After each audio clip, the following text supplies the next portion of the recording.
Caution. Children should not attempt to carve without adult supervision.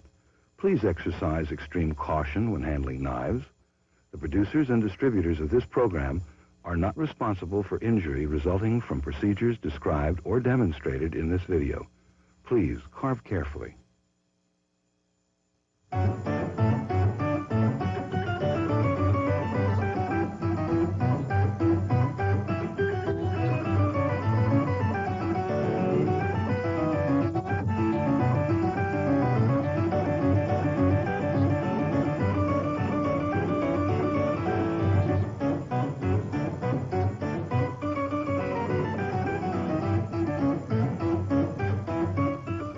Happy Halloween, everybody.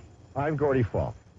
And this Halloween, I want to teach you how to carve a few really innovative, neat jack-o'-lanterns, simply and easily. About 8 years ago, I started carving pumpkins, and it got a little out of hand.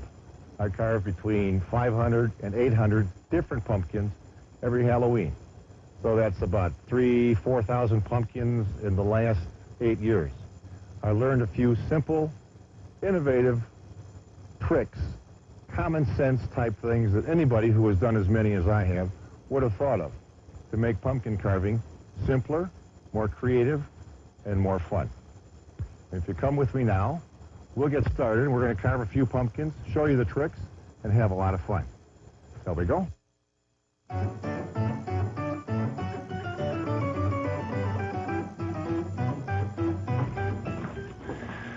We've got a nice little 5-pound pumpkin here, and the first thing we have to do is get the top off.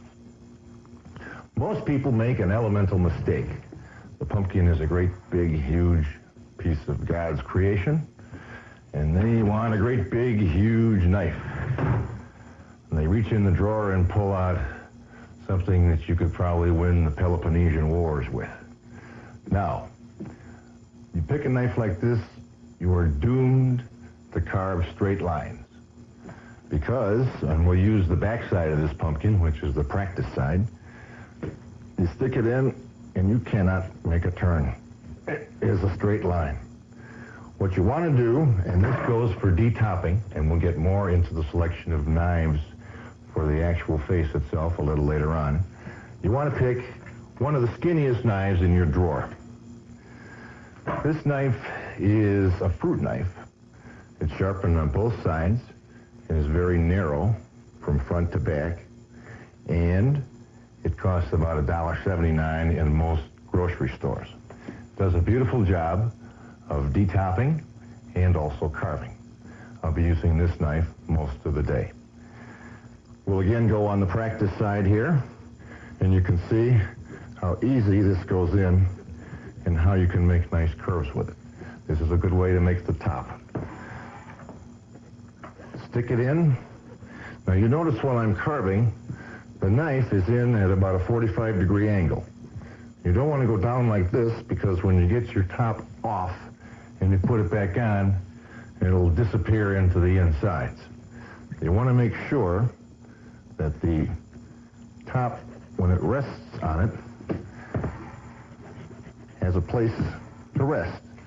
When I get around to where the top started, I make a little bit of a curly cue. You can carve a square, or there's any number of ways to do it. This just seems to be a nice, easy way. And the top goes back on and almost falls right into its spot. You can see. You can make them square, triangular, hexagonal, any way you want. They all work. This is just the way that I do it, and I find it clean and simple. And now we have the top off. We're ready to hollow it out.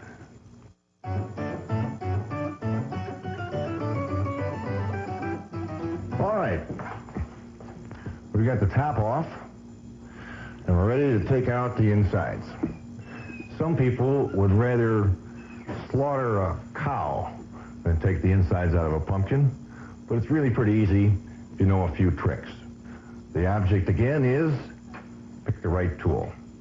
I use an old spoon with a wood handle, a nice stiff shaft, and it works pretty well. It works a lot better than putting your hands inside and getting all gunked up. It's not necessary. What I do is make a scraping motion along the sides, and in a minute or two, it's done. You're making the same motion the entire time. You're just rotating the pumpkin around and around and down and down. And if you have any luck at all, at the end, you get to the bottom, you scrape sideways, straight down, because that's where it's attached to. And you got it all in one nice big lump. And, Lord willing, pumpkin is almost clean. We didn't say you could do this in a suit, but it's good enough to carve.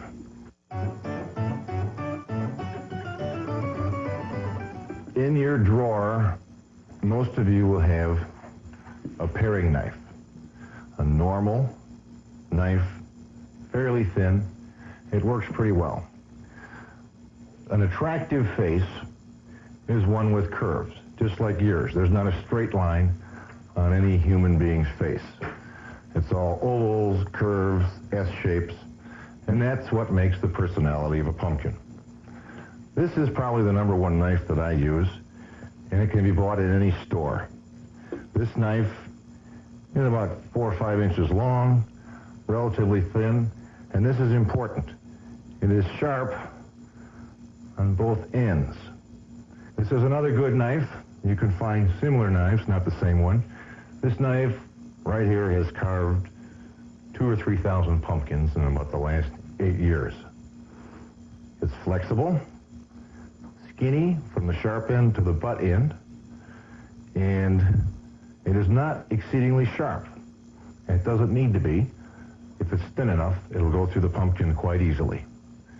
Here's another knife that'll work well. It might be in your drawer, and it is also skinny and flexible. We want to practice on a part of the pumpkin that we're not going to use. A good place to practice is on the back. Most pumpkins, you can tell what the back is by where it was laying on the ground when it was growing. Here's one. You can see it's got a little few blemishes, etc. When we picked this one out earlier, it was full of black dirt. The best place for the face is generally opposite the part where the pumpkin was laying on the ground. Now, the critical thing you want to find out is how small a curve you can make with your knife. And then you don't want to attempt anything smaller than that, otherwise you'll botch the job. You can make nice little practice circles on the back of your pumpkin. What I do, stick it in, put a little pressure sideways, and just in a sawing motion, start twisting and turning.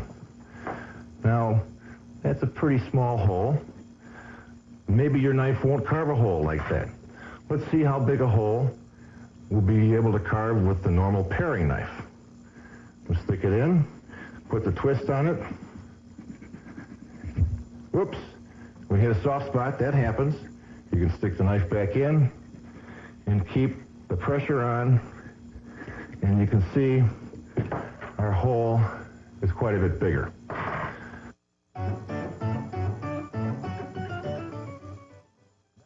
For little kids, like my pal Lindsay here, I recommend the pumpkin cutter. It's safer than a regular knife. It is easy to use. It has no sharp edges, and you can carve a terrific face with it. And remember, kids, always use the pumpkin cutter with your mom or your dad. Great. Good advice. Now we're ready to think about putting a face on this guy. Most people, unless they know exactly ahead of time in their head what they want to put on the pumpkin, will draw something first. We're going to use a magic marker, and we're going to put a triangle face on this pumpkin.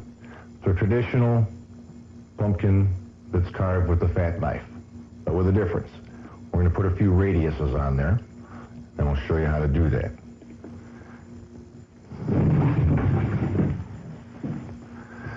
This is the face that you carve using a big knife. Triangle nose, generally a mouth that looks something like this, with maybe a tooth like that. All straight lines, all right? And sometimes it's off center.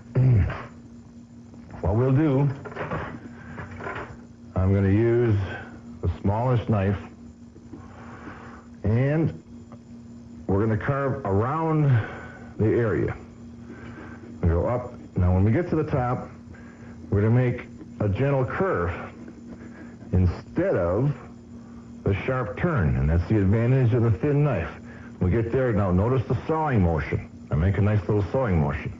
Now, we'll do the same thing with the other side. Make a nice sawing motion. I didn't complete the bottom because we're going to do what? Make a pupil.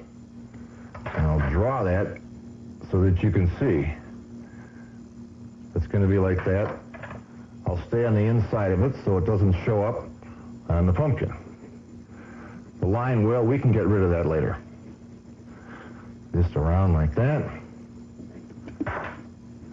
I put my hand inside, and you notice I'm holding my finger on the thing, because once in a while you don't get a clean cut, and you can push out from the inside with your finger. Now, what I also did, I bent this thing, and I want it to stay in there. The time-honored way of fixing pumpkins, and it works extremely well, is with a toothpick. We just press down so that the part is solid along its original fracture. Stick the toothpick straight down as far as it'll go, and you break it off, and lo and behold, that thing is on there nice and tightly. Now we'll repeat the same thing on the next side. Using the outline of the triangle as our basic area, we'll make our turns, trying to keep the proportions the same, and make our pupil.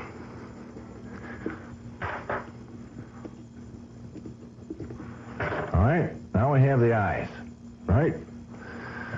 Now we have to work with the triangle nose. What we're going to do there is give this guy big wide nostrils. Notice the curves again. Little peak of the nose. We're going way out, back in. Now that's basically a triangle nose, but he has nice wide nostrils. Now you notice what happened here. It's not the same. Sometimes that doesn't make a difference. On this pumpkin, I'm going to try to make this side the same size as the bigger one. I can't make that smaller, so I've got to make my adjustments on the small side and make it large. You can go right back in and make a curve to kind of correct it and make it like the other one. Even if you mess up, save the piece. Stick it back. Takes a little bit of care. And with the old toothpick, you can stick it right back on again. I'm not going to take the time to get it exact, but we don't need to do that. But you don't have to worry about making a mistake. The easier and the more fluid you carve, the better looking your pumpkin's going to be. Now we're going to make his mouth. This time, we'll go right along the straight line. When we get to the end, we're going to make him smile. We'll curve up. We're going to come down, and we're curving now, but we're sort of the same idea of the straight line. Now, what I like to do, you don't have to do this, is make a big, dumb, happy tooth. Here these are straight lines. They're easy to do. We're staying on the inside. You can carve lots of teeth in the mouth, but it's been my experience that you don't need a bunch of teeth to make a nice personality pumpkin. And this guy, Let's see how he looks. We can erase those lines. Notice again, I'm keeping my thumb on the weak section so it doesn't pop off like that first eyeball did. And there he is. What else do we have to do? Every human being has eyebrows. Unless you're one of these high-fashion gals who plucks them out. But we'll pretend that you're normal, and we'll give you a couple of eyebrows. We'll talk about eyebrows a little later. Eyebrows are an accent on the pumpkin. The real pumpkin, the personality of the pumpkin is formed by the eyes and the mouth. Even the nose is secondary. But it all adds up, and it makes a nice-looking pumpkin.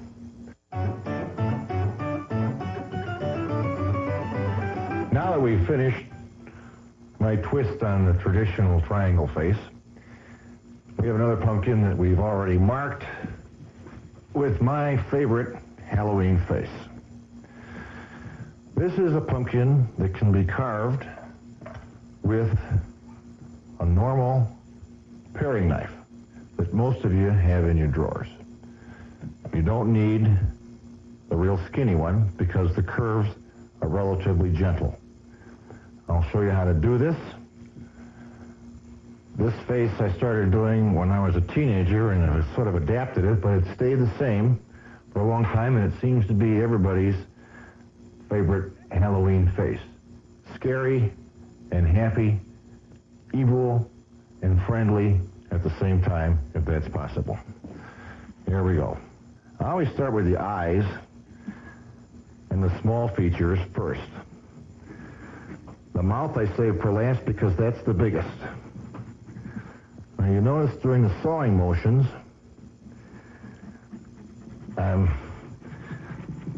where the curves are tightest, you got to saw the hardest and put some good twist on there. You can practice that on the back of the pumpkin if you want. I'm also staying outside the lines so that the dark marks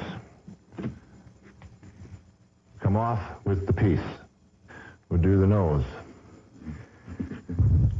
We save the biggest piece for last, and that's the mouth.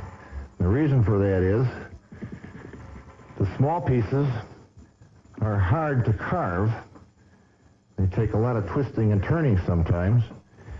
And if you take the mouth out first, the structure in the front of the pumpkin is going to be so weak that the thing is going to be wobbling in and out when you do a small section. Ready for the mouth. Also, you can't be afraid to cross over. And I'll show you what I mean when I get up to a corner. I'll purposely make a mistake. Notice how I'm backing the knife out a little bit to make the sharp curves. Now let's say you make a mistake like this. You go, oops, and that happens. You don't worry about that. I don't know if you can see that line there, but it's carved all the way up there. That won't show. In fact, that'll weld back together again. You just carve where you wanted to start from. And we'll make the bottom of the pumpkin. You notice also that there are no teeth in this guy. And most of the curves are fairly gentle. And I'm still using the sawing motion. If I'm lucky, it'll come out in one piece. Now, the only problem with this face is that he's a little weak. If you have a problem with that, you can reinforce it with toothpicks. We won't draw this guy on. I've carved this face a number of times. You may recognize, as I go along here, some of the features. That's because many of the faces that I've done are from when I was in school. I wasted time. I shouldn't say wasted. My third grade teacher, Mrs. Baxter, would be disappointed if I ever told her that I was doodling during her fascinating lectures. But I used to draw in the margins of my notebooks when I was in classrooms that wouldn't hold my attention. So I was cartooning, basically, and a lot of my faces are just cartoon features. And I do them without drawing it on, because it would take me forever, since I'm doing hundreds of pumpkins every Halloween in a 2-week period. Does anybody recognize that nose and those eyes? Those are stolen directly from Beetle Bailey. Those are Sarge's nose and his eyes. The mouth is different. And we give this guy one big, silly, happy tooth. You notice I'm overlapping the strokes. It doesn't make any difference. On the inside of the mouth, it's just going to be a piece that you throw away anyway. He's big, open mouth. Don't be afraid to make your features big. Use the whole face of the pumpkin. It gives it a lot of personality. See, isn't he big and smiley? The only thing we need now? Eyebrows. Then again, the eyebrows follow the contour, basically, of the eye. And don't worry, you see how fast I go. Don't worry if it isn't perfect. As long as the lines are clean and the proportions are halfway decent, it doesn't have to be perfect the same on both sides. In fact, that sometimes gives the face a little more personality. Basically, Mr. Happy. As long as we're talking about that, we can do some ears, too. Ears are great for lifting pumpkins. And the reason I carved ears in the giant pumpkins is that's the best way to carry them. Here's a nice, fat and happy ear. Another nice thing about ears, you can really go fast because they're different sides of the pumpkin. Nobody can see if one of them doesn't match the other.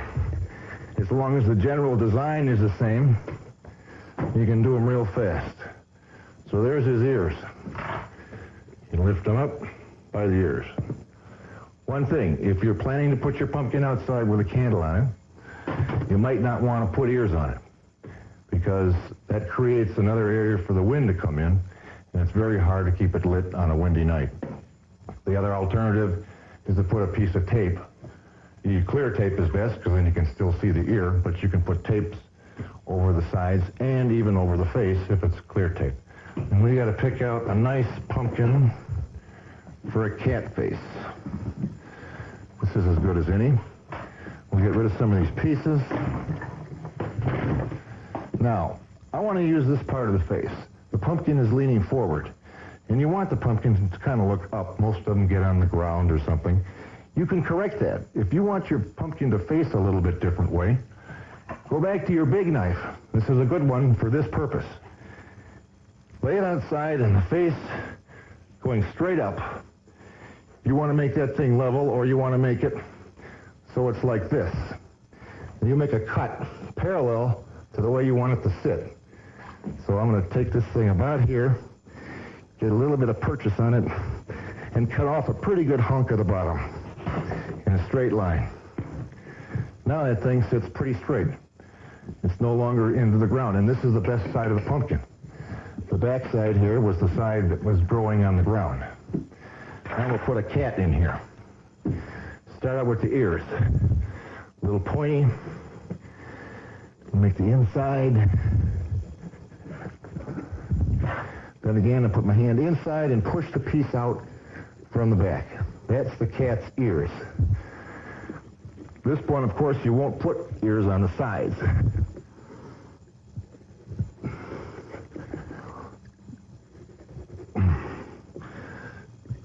Then again, you can see that they're not symmetrical. They're not the same. Doesn't make much difference. You know how funny Bill the cat is if you ever read Bloom County. That's the one messed up cat, but he sure is popular. And nothing on him is symmetrical. Cat ears.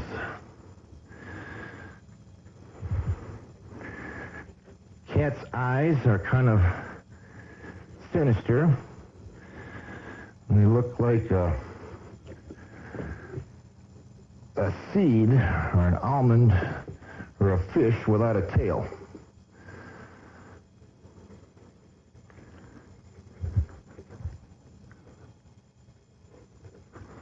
Again, we put a little pupil in there. You can see it seems like I'm going fast here sometimes. Don't be discouraged if you don't go fast. You don't have to go fast to make it work. Kitty's got a little pink nose with upside down nostrils. And Kitty's mouth is like a W that's round.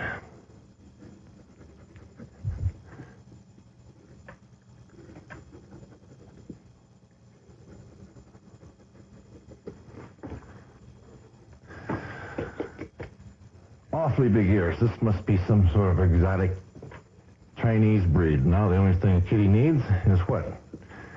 Whiskers. Long, thin cut through the out and back first, then just stick the knife right in. If you're lucky, the whisker comes right out. But she needs a couple of whiskers there. This is a delicate part.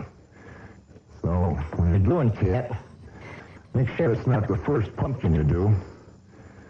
You have a good chance of messing it up.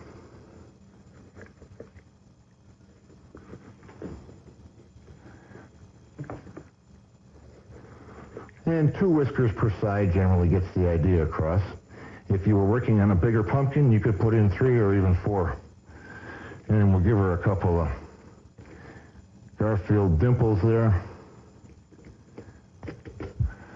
This is a good way to make nostrils on other pumpkins. There's Kitty with curved ears. There are many things to tell you about candling. The easiest part is getting the hole in the bottom. We go back to the big knife again. It's got several uses outside of not being able to carve a good face. What I simply do is stick the knife right smack dab in the middle of the pumpkin in the bottom, start twisting it, and push it all the way through, and it puts a round hole in there. This has several advantages. We take our candle, and it fits right in the hole. When the pumpkin is outside and it's burning, sometimes you forget about it. It burns all the way into the bottom. If the hole doesn't go all the way through, you can't get it out. With the hole all the way through, you can take that candle, if it burns out, and simply turn the pumpkin over and push it out.